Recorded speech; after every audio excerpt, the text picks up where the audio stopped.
Vamos dar início ao nosso... Isso aqui é o 56º ciclo de estudo do Instituto Elvin Jones.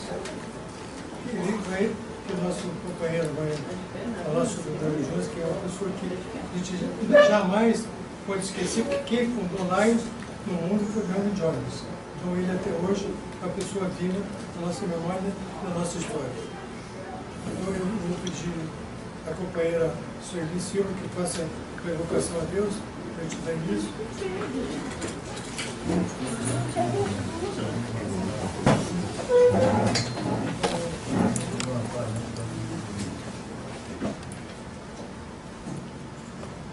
Neste momento que me foi pedido, eu vou invocar Deus tem coração, como nós todos fazemos nesta hora, com o coração. Deus meu, amigo e salvador de todas as horas difíceis e más, nos acompanhe e faça com que este instituto, que tanto proveito tem dado ao Lions e fora do Lions, continue a dar esse proveito com pessoas que realmente têm conhecimento. Deus nos ajude e que o João Roberto leve avante este instituto com muito amor, como sempre fez, com muita fé, como sempre fez, e com muita determinação. Assim seja. Assim seja. Pessoal, uma salva de palmas nós podemos.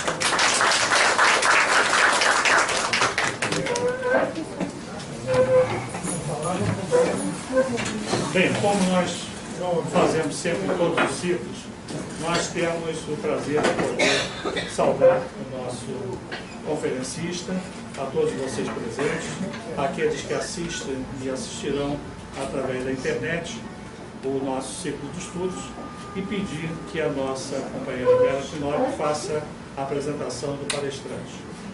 Teremos uma exposição de aproximadamente 25 minutos. A projeção feita estará disponibilizada no site e logo depois da sua fala nós teremos a oportunidade do debate com todos os participantes. Dr. Isidoro Giroque Furnas, associado ao Lions Club Rio de Janeiro Mater desde 1989.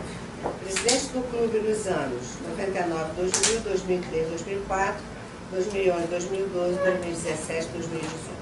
Há muitos anos exerce a função de assessor de conscientização acerca do diabetes, pois é médico preventivista, com área de atuação em endocrinologia, cardiologia e vacinação. Também é professor do curso de especialização em transtornos alimentares da PUC-Rio. Trabalhos comunitários em diabetes, reconhecido por premiações internacionais, a New Horizons Award Diabetes Education e o Diabetes Awareness Sherman's Award, pelo Lions Club Internacional, e 3 moções na Câmara de Vereadores da cidade do Rio de Janeiro, em reconhecimento prestados à cidade do Rio de Janeiro e titulado como Cidadão Honorário Carioca. Autor de diversas publicações com metodologia para a realização de campanhas de diagnóstico precoce do diabetes mellitus para clubes de serviço, em 1987. Folhetos de educação em saúde e população em geral, visando a prevenção do diabetes mellitus, 88, 89, 92, 95, 2008, 2009, 2010. Com tiragem superior a 1 milhão de exemplares, com distribuição nacional pelo Lions Clubes. Folheto de educação em saúde, visando a prevenção da hipertensão arterial, dieta preventiva da aterosclerose, hipertensão arterial e vida longa e saudável. Atualmente é diretor da ACD, Associação Carioca dos Diabéticos, e do Instituto Flumigano de Medicina. Este é o nosso palestrante. Obrigado.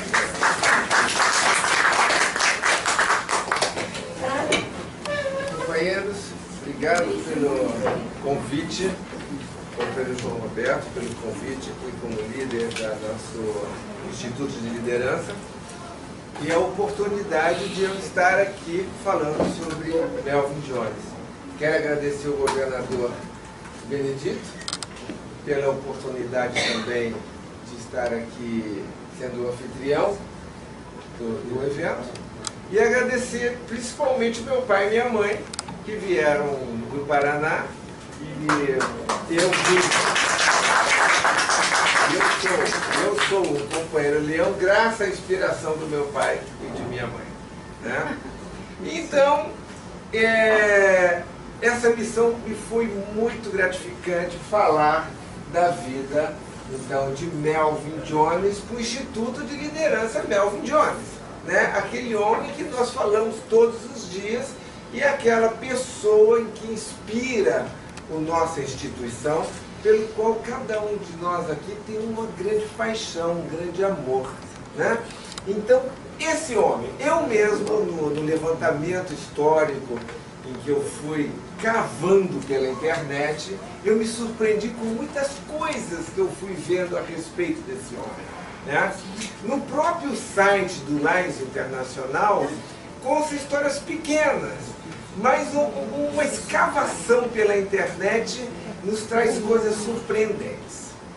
Então eu começo a dizer para vocês de que começa aqui a história de Melvin Jones, com os índios americanos. Olhe só aonde começa a história do Melvin Jones. Na história dos índios. Por quê? Melvin Jones nasce no Fort Thomas, no Arizona, em 13 de janeiro de 1869. E naquela época, nos Estados Unidos, era uma época de guerra entre os americanos, os imigrantes, e o povo indígena, né? Quem se lembra, décadas atrás, o John Wayne, né? Aquele herói americano matador de índios, né? Quem não curtia aquele programa, né? Hoje em dia seria diferente, nós não veríamos mais ele como herói. Mas na época assim era, né? E Melvin Jones então nasce em um forte Apache. Por quê? Porque o pai de Melvin Jones era o capitão Calvin Jones, que era um comandante de tropas de exploradores sobre a ordem do general Nelson Miles. A fotografia do Calvin Jones, do pai do Melvin Jones, não foi possível ser encontrada. Fotografia era uma coisa rara naquela época, então a internet não dispõe uma fotografia do pai do Melvin Jones, mas dispõe a fotografia do Nelson Miles, que era o chefe dele, né? E ele era já um comandante famoso nos Estados Unidos, então ele, naturalmente, ali pelas medalhas, ele foi na época gratificado por uma fotografia que está disposta então na internet. E Melvin Jones então é uma criança que nasce no meio da guerra com os índios. Então nós começamos a ter uma perspectiva do pensamento de Melvin Jones, como que uma criança vê uma matança de índios, né? Como que é a perspectiva psicológica.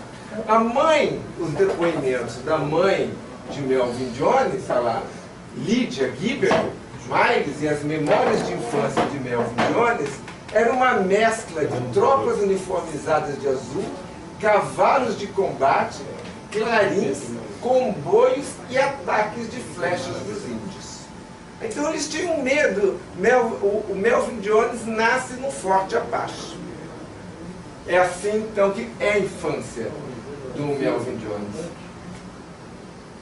E tempo vai, ele mesmo, em alguns depoimentos da vida de Melvin Jones, ele alega então que a vida dele nessa infância era muito instável. Quem está no meio de uma guerra, uma criança no meio de uma guerra, não sabe do futuro. Então o próprio Melvin Jones cogita em algum momento da vida dele, e está bem registrado disso, que ele não sabia se seria um advogado ou seria um cantor, porque o futuro era tão incerto para ele, né?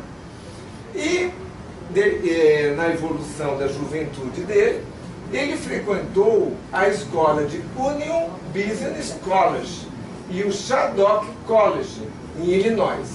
Essa fotografia eu consegui também, era a escola original, onde Melvin Jones estudou negócios.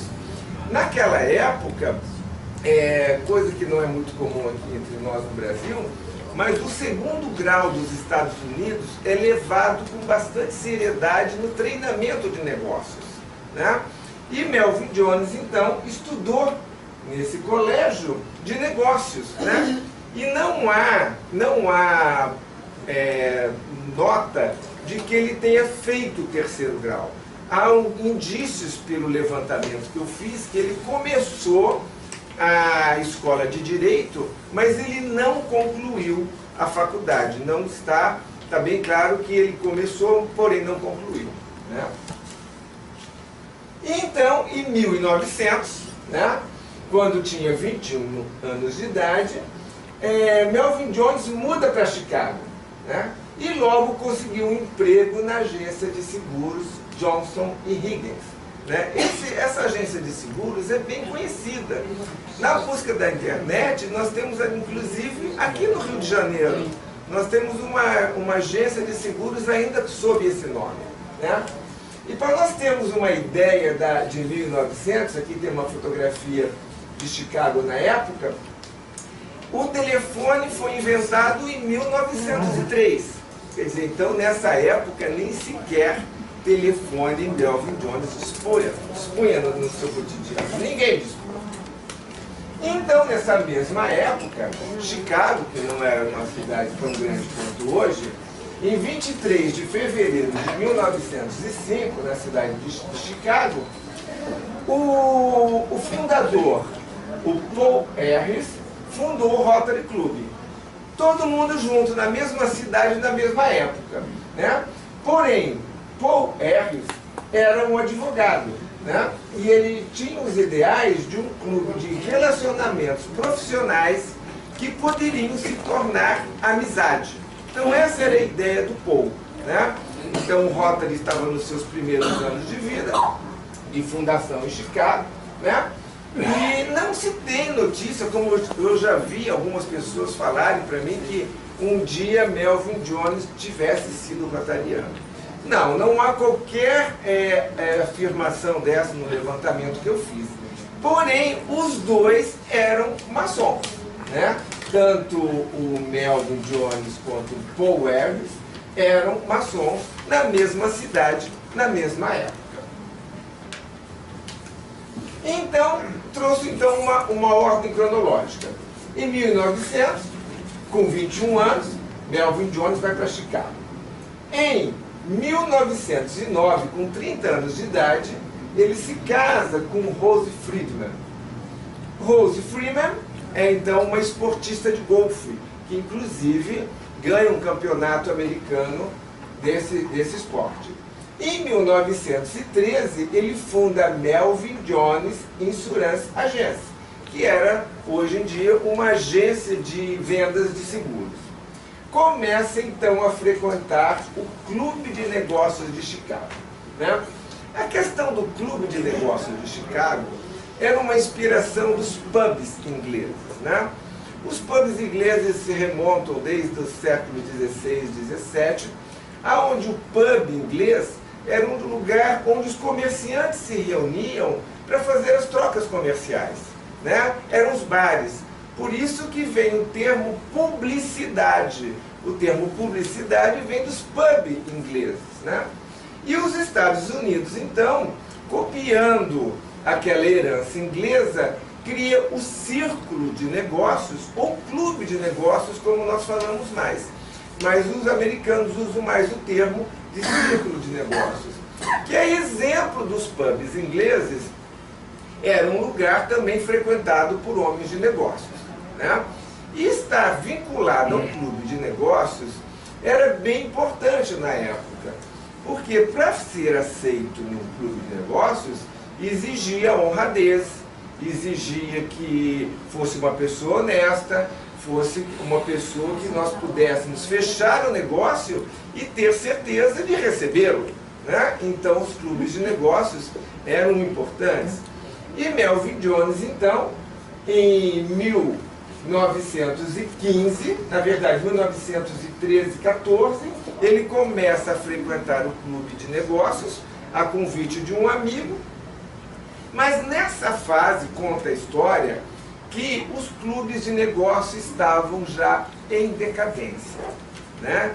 Porque, como os Estados Unidos já estava numa prosperidade, já estava ficando maior, né? As pessoas também faziam muitos negócios sem precisar daquele clube, né? Então os clubes de negócios estavam em decadência, estavam falimentares. Logo depois, em 1916, Melvin Jones se torna o secretário de clube de negócios de Chicago, e aí começa as ideias de Melvin Jones, né? O Melvin Jones começa a perceber que aquele modelo de clube de negócios está decadente, e Melvin Jones começa a trazer a ideia de que, se aquele clube de negócios ficasse mais simpático na comunidade, tá? Todos os seus associados também prosperariam. Essa é a ideia que Melvin Jones usa para poder convencer o próprio clube de negócios de que fazer o bem para a comunidade retornaria em benefício para o próprio clube. Esse era o verbo, afinal de contas, era um clube de homens de negócio. Estados Unidos, dinheiro, negócios, era assim que funcionava a coisa. E o Melvin Jones, com aquela sedução e com boa palavra e entusiasmo, consegue então convencer o clube de negócios de Chicago e começa então a prestar ajudas à comunidade. É assim que começa o clube de negócios de Chicago a ter uma transformação pela responsabilidade social. Mas Melvin Jones é o idealista, né?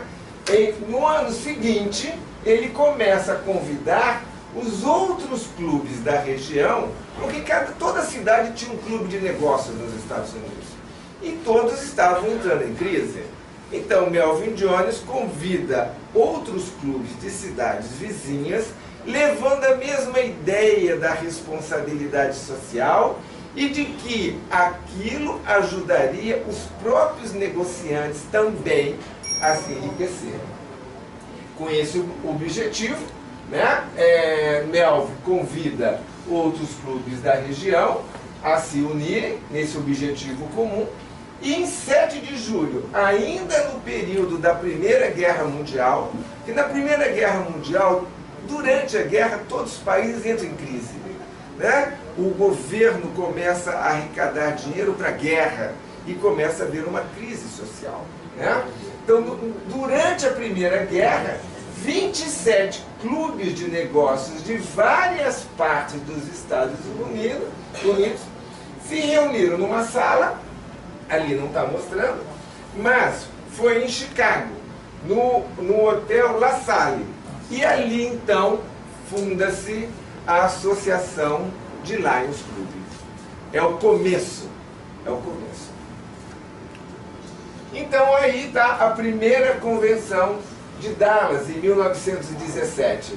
E essa fotografia é exatamente a fotografia do hotel onde ocorreu a primeira convenção. E o hotel está lá até hoje. De 8 a 10 de outubro de 1907, foi realizada a primeira convenção de Lions Club no Adolphus Hotel em Dallas, Texas, quando foi aprovado o estatuto, o emblema, o código de ética, a declaração de objetivos e o forte conteúdo institucional para agregar os homens de negócio numa nova ideia de responsabilidade social. Diz nos preâmbulos da história que Melvin Jones, então, leva para essa assembleia uma larga coletânea de heráldica, mostrando a representação do animal, do leão, né? Mostrando que o leão seria os atributos desse animal, juntamente dentro da heráldica, seriam bem apropriados para essa nova ideia que ele lançava. E aí tem essa frase, que é a frase mais conhecida deles e todos conhecemos, né? Estou descobrindo que ninguém avança na vida se não começar a fazer alguma coisa pelo próximo. Essa frase nós temos que olhar com profundidade, né? Porque Melvin Jones inaugura essa ideia, né? Que eu digo que é a ideia da responsabilidade social. São homens de negócios, tá? Os homens de negócios pensam em trocas. Então Melvin Jones traz essa ideia, né? Fazer pelos outros, estaremos fazendo por nós também, né? Então ele inaugura a responsabilidade social. Coisa que só fica esse texto de responsabilidade social só vem ficar na moda depois agora de uns 30, 40 anos atrás. Mas nessa época ninguém falava nisso. Os negociantes, cada um estava preocupado consigo mesmo. Mas Melvin Jones então inaugura essa ideia e com esse espírito de solidariedade, né? Ele responde, diz no texto, que essa frase apareceu quando a esposa dele questionou a questão do Lions. Mas, Melvin, você está trabalhando de graça sem parar, ninguém está te pagando para você fazer o Lions Club. E aí aparece essa resposta, e essa resposta então entra na história da biografia de Melvin Jones. Sendo assim, podemos dizer que Melvin Jones foi um dos pioneiros da ideia da responsabilidade social atrelada à prosperidade dos negócios. Em 1920, o Lions Club se torna internacional com a fundação do primeiro clube fora dos Estados Unidos, em Windsor, no Canadá. Lembrando, nessa foto, que é uma foto da época, de 1929 no caso, vendo ao fundo Detroit e para o lado de cá, Windsor, né? São duas cidades separadas por um rio, mas como se fosse Rio de Janeiro, Niterói, né? Só que aí no caso, o lado de lá é os Estados Unidos e o lado de cá é o Canadá. E é o primeiro clube fora dos Estados Unidos, dando então a conotação de um Lions, de um clube internacional. E finalmente, o tempo vai prosseguindo, acaba a Primeira Guerra, cursa a Segunda, e com a vitória dos aliados na Segunda Guerra Mundial, os Estados Unidos da América entram numa duradoura prosperidade econômica, ajudando o crescimento do Lions Club em todo o mundo, né? A história é escrita com a caneta do vencedor, né? Então os Estados Unidos entram numa prosperidade global e o Lions Internacional cresce junto. E a tal ponto que já é tamanho sucesso, né? Em 1945 nós tínhamos a Liga das Nações, que já existiam antes da Segunda Guerra. A Liga das Nações é criada depois da Primeira Guerra, mas ela não funciona muito. E aí vem a Segunda Guerra. E aí os americanos, já numa liderança e no orgulho de vitoriosos da guerra, os aliados, né, convocam, então, tem a ideia de aperfeiçoar a Liga das Nações e transformar a Liga das Nações nas Nações Unidas, como hoje conhecemos, né? E Melvin Jones tinha já uma experiência em construir uma instituição internacional.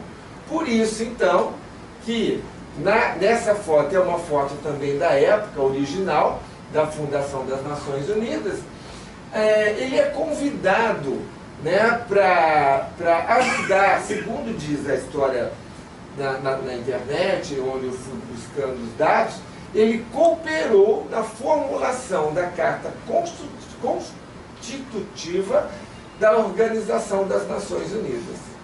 E 2 anos depois, em 1947, o Lions Club recebeu o status de consultor do Conselho Econômico e Social das Nações Unidas, né? Então, o Lions estava bem na fase inicial das Nações Unidas. Em uma análise dos acontecimentos históricos, o Lions Club nasceu da reunião de homens de negócios, que acreditavam na responsabilidade social como instrumento da própria prosperidade, sem lucro pessoal, pois o trabalho era conjunto. Isto é que significava o trabalho desinteressado, né? Como que homens de negócio iam fazer trabalho desinteressado? Homens de negócios são interessados, né? Mas eram homens de negócios que tinham uma visão adiante, a visão de que fazendo pela sociedade, os homens de negócio também receberiam. E assim, desde então, em todo o mundo, pessoas de boa vontade e competentes se reúnem nessa instituição inspiradora e internacional de Lions Club com a finalidade de servir desinteressadamente a humanidade com os mais elevados princípios morais. Mas a palavra trabalho desinteressado ampliou-se com o passar do tempo. E a palavra negócios diminuiu, né? Uma da sabedoria de Lions Club é saber se modificar. Se ela nasceu dos homens de negócio, o Lions Club soube, desses 100 anos de evolução, a tornar os negócios menos importantes e tornar a solidariedade mais importante, né? Por quê? O Lions Club começa a ser frequentado por pessoas que também não tinham negócios, mas por pessoas que se interessavam em fazer bem para a sociedade. Então o Lions Club se transforma de um clube de homens de negócio, vira um clube de pessoas interessadas no bem-estar social. Serviço social sem lucro pessoal. E isso é que significa serviço desinteressado. E finalmente, em 1954, morreu a mulher de Rose, a mulher Rose Freeman, cujo casamento havia durado 45 anos. 2 anos mais tarde, casou-se com Lillian M. Hadigan, que o acompanhou até sua morte aos 82 anos de idade, e 1 de junho de 1961, em Floodmort, Estados Unidos. O que é muito interessante da morte de Melvin Jones é que ele já era um homem de grande destaque social, mas ele morre completamente escondido. Não há qualquer anúncio, não há qualquer fotografia do enterro dele, do funeral dele, nem essa cidade, Floodmort, que está aí, que eu procurei pelo Google. O Google não sabe onde fica isso. Que eu saiba, isso não existe. Se o Google não acha, eu vou te falar, eu não sei que cidade é essa, tá? Mas consta na história repetidamente na internet que é Floodmort. Agora, então ele morre quieto. Ele morre humildemente, sem querer nenhum alarde. Ele morre completamente sem avisar, né? E agora, nos últimos anos, né, o Lions Internacional fez um memorial de Melvin Jones ali, exatamente no Forte Thomas, aonde era há 100 anos atrás, mais inclusive, que era há 150 anos atrás, que era o Forte Apache, aonde Melvin Jones nasceu, né? E ali está um monumento. É um monumento que não é um monumento de grande ostentação, um monumento simples, que fica na beira de uma rodovia, né? E eu acho que, remontando a época, parece que aquele monumento lembra uma flecha, né? Quer dizer, talvez a intenção do arquiteto que desenhou o monumento fosse lembrar as origens, né, do nascimento de Melvin Jones, que viveu a Guerra das Flechas com os índios, né? Em síntese, eu acho que essa é a história de Melvin Jones que eu gostaria de contar para vocês. E finalmente finalizar da seguinte maneira, né? Como que o destino vai construindo as coisas, né? Do pai, que era provavelmente pela história um matador de índios, vem um grande filho salvador de vidas. Esse é o Melvin Jones.